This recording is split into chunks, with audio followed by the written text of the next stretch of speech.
Ramiz Mehdiyev məsələsində söhbətin Putin tərəfindən açılması haqqında xəbər bu məntiqi biraz vurur və burada cəmiyyət çaşbaş qalır. Bax, mən söhbəti elə yumşaq keçidini istədim ki, elə buradaymışkən edək. Bilirsiniz, məsələ necədir? Rusiya kimi böyük dövlətlər öz kadrlarını vurmurlar. Ona görə yox, onlar sadiqdirlər, onlar nə bilim, sən bizə xidmət elə.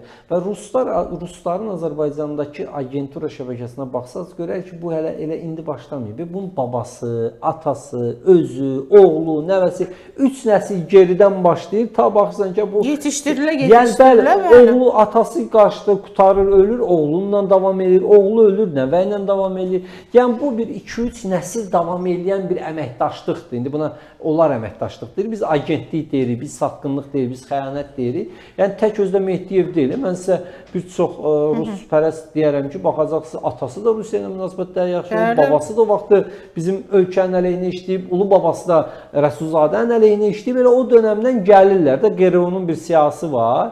Bir də gəlib burada agent axtarmaq nəyinə lazım? Bizim agentin oğlu var, Zəngelin oğluna gəlsin, həyat nəvəsi var. Yəni bu məsələdə də Aygun xanım, bilirsiniz, Rusiyanın indi Mehdiyevi güya ki siyahlarla satmasına mən sözün düzü inanmıram.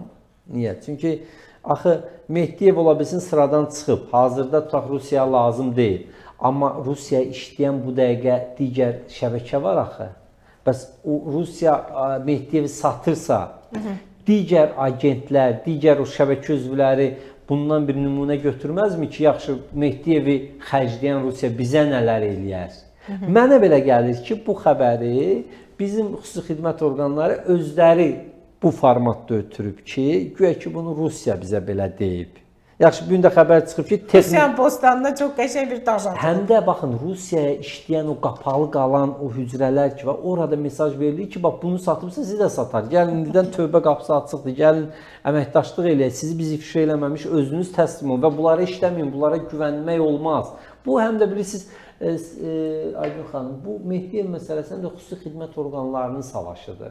Burada Azərbaycanın dövlət təhlükəsizlik xidmətdə var, siz dediyiniz kimi MİT də var, QRU da var, nə bilim Mossad da var, CIA də var. Yəni bu həm də bir mənada xüsusi xidmət orqanlarının əməliyyatıdır. Mənə belə gəlir. Həm də hibrid savaşdır deyirsiniz. Təbii, bir mənalı olaraq. Baxın, sizə bir şey deyim. Baxın, biz bugün sizlə müzakirə edəlim, bütün məlumatların heç birinin rəsmi dayanağı yoxdur. Düzdür ya, yox. Bu məsələn deyirik ki, Putin ötürüb. Xəbər hardan almışıq? Rəsmi dayanıq yox, hansısa media quruluşu. Ehtimal edilir ki, baxın, informasiyalı qaynaq bildirir ki, etibarlı mənbələr. Biz niyə danışırıq? Onda sual olar ki, sadəcə o media orqanlarının özünün, yəni kompetent olması. Bəli, və biz bilirik ki, bunlar öz başına verməz. Yorumların onların üzərindən yürüməsinə şərait yaradır. Başqa heç bir şey. Heç bir rəsmi məlumat yoxdur. Nə onun həbs qəti imkan tədbiri seçilməsi barədə, ev tutaqlığı seçilməsi barədə, cinayət məcəlləsinin maddələri barədə, hətta Təhlükəsizlik Şurasından çıxarılması barədə, yəni heç bir məlumatın rəsmi dayanıqlığı, kökü yoxdur. İzah elə bilmirəm. Siz o zaman belə çıxır ki, inanmırsınız bunların olmağına? Yox, inanıram. Mən inanıram. Çünki bu qədər, bu miqyasda informasiya fake olmaz. Olmaz. Amma bu qədər çıxanı da gizlətmək olmaz da, düzdür ya, yox. Yəni bu qədər informasiya çıxıb, heç olmasa bir rəsmi bir nöqtə ver də mənə. Məsələn, Təhlükəsizlik Şurasından prezidentin sərəncamını qoy da sayta. Yoxdur. Amma xəbər gedib. Və yaxud da ki, məsəl üçün DTX çıxsın desin ki, yalan xəbərdir, mən cinayət işi açmamışam. Və yaxud da Səbahi rayon məhkəməsi desin ki, qardaş, biz heç kim haqqında həbs qəti imkan tədbiri seçməmişik, bu nə hayküydü çıxartmışsınız, düzdür? Və yaxud da Mehdiyevin vəkilləri çıxsın desin ki, hə, biz apellyasiya vermişik, və yaxud da hə, biz dindirilmişik, və yaxud da Mehdiyevin özü desin ki, mən dindiriblər, və yaxud desin dindirməyiblər. Görürsünüz, heç bir tərəfin nə təsdiqi var, nə təqzibi var. Yəni, belə qəribə və bunu mən niyə belə olduğunu qiymətləndirirəm, düşünürəm ki, belədir. Mənə belə gəlir ki, burada həm hakimiyyət mümkündür ki, ortalığa şar atıb, belə deyək də, bir o kontrol şarı atıb, kimin neynədiyi, necə eləyəcəyini, özünü necə aparacağını, bəlkə o örtülü hücrələrin, belə deyək də, hərəkətə keçməsini filan, o bilirsiniz də, məsəl üçün, İnsan bədəndə hansısa proses gedəndə o mikrobun əkilməsi prosesi var, o virusun bədəndən götürürlər və ona uyğun münbit şərait yaradırlar ki, bədəndən daha tez inkişaf eləsin, görək bunun axırı nə olacaq, yəni bu virus nədir? İndi mümkündür ki, bəlkə də bu informasiyalar ona görə bu şəkildə ötürülür ki, bu o görək prosesin o gizli məqamları hardadır, kim özünü necə göstərəcək, hücrələr necə aparacaq.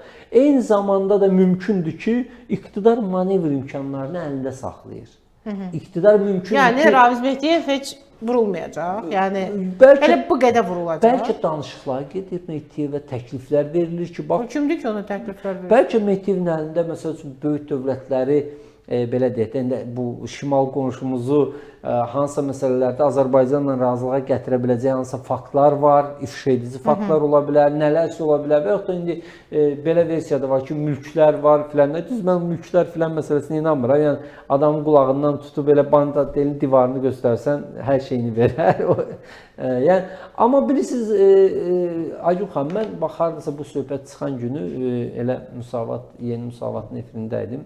Oradan Elman müəllimlə Nəsirovla debatdaydıq. Mən dedim ki, belə qıt informasiya olmaz. Yəni DTX Dövlət Təhlükəsizlik Xidməti bu arada qeyd edim, YAP tələb Mehdiyevi çıxartmayıb ha. Yeni metoddur da. Yeni Azərbaycan Partiyası da burada ən birinci addım atmalı olan qurum kim idi? Yeni Azərbaycan Partiyası nə çıxartdı? Şübhə varsa belə çıxart. Vətənə xəyanətdə şübhədirsə belə çıxart. Nə vaz keçməz adamdır ki, düzdür ya yox. Yəni mən onu niyə bu 700 minlik insanı sən bir Mehdiyevə görə şübhə altına alırsan, çıxart. O belə çıxartmayıb ha. Veteranlar Şurasında da qalır. Veteranlar Şurası bizdə Yeni Azərbaycan Partiyasının 3-4 qurumu var cəmi rəhbərlikdə. Bəli, onlardan birinin üzvüdür və rəhbərlik sayılır. Çıxartmıyorlar, partiyadan da çıxartmıyorlar.